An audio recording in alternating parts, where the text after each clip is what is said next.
మీకెందుకని అది డేంజర్ లాగా కనిపించింది? ఏ ఆస్పెక్ట్? ఆ అమ్మాయిని తిడుతూ ఉన్నారు కూడా. అలా ఎలా మాట్లాడితేవే నువ్వు, ఎక్కడ ఉంటావో చెప్పు, నేను వచ్చి నీ సంగతి చూస్తా అని. ఇప్పుడు మీకే ఒక స్క్రిప్ట్ రాయాలనిపించింది. కమెడియన్ అంటే ఓన్లీ కామెడీ రిలేటెడే కాదు, వాడుకున్నంత ఎమోషన్ ఇంకెవరికి ఉండదు బేసిక్గా.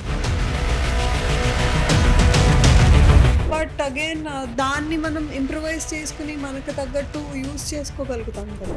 ఒకవేళ ఏ కావాలంటే నేనే ఇస్తాను కొన్ని ఇన్పుట్స్, నాకు ఇలా అనుకుంటా, దాని దగ్గర నుంచి నేనైతే ఏం తీసుకోను.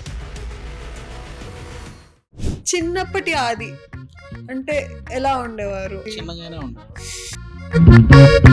కోవిడ్ లో మీకు ఏమైనా ఎఫెక్ట్ అయింది అని అనిపించింది? అసలు కరోనా నా వరకు ఎందుకు మరి రాలేదు. మీకు లవ్ స్టోరీ అట్లా? నాకు బీటెక్లో ఉందమ్మా. బీటెక్లో మా అమ్మాయిని లవ్ చేశాను, మంచి అమ్మాయి. తర్వాత కాకపోతే బీటెక్ అయిపోయిన తర్వాత వాళ్ళ ఇంట్లో వాళ్ళు తొందరగా పెళ్లి చేద్దాం అనుకున్నారు. ఆ టైంకి నాకు జాబ్ గట్రా ఏం లేదు కాబట్టి అమ్మాయి పెళ్లి చేసుకుని వెళ్ళిపోయి అమెరికాలో ఇప్పుడు 2 పిల్లలతో మంచిగా ఉంది.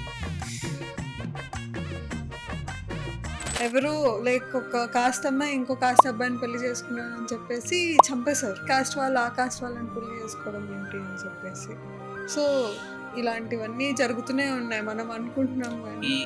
ఈ రోజుల్లో ఎవడైనా సరే సంబంధాలకేమో వాళ్ళ క్యాస్ట్ వాళ్ళు కావాలి, అక్రమ సంబంధాలకు మాత్రం ఏ క్యాస్ట్ అయినా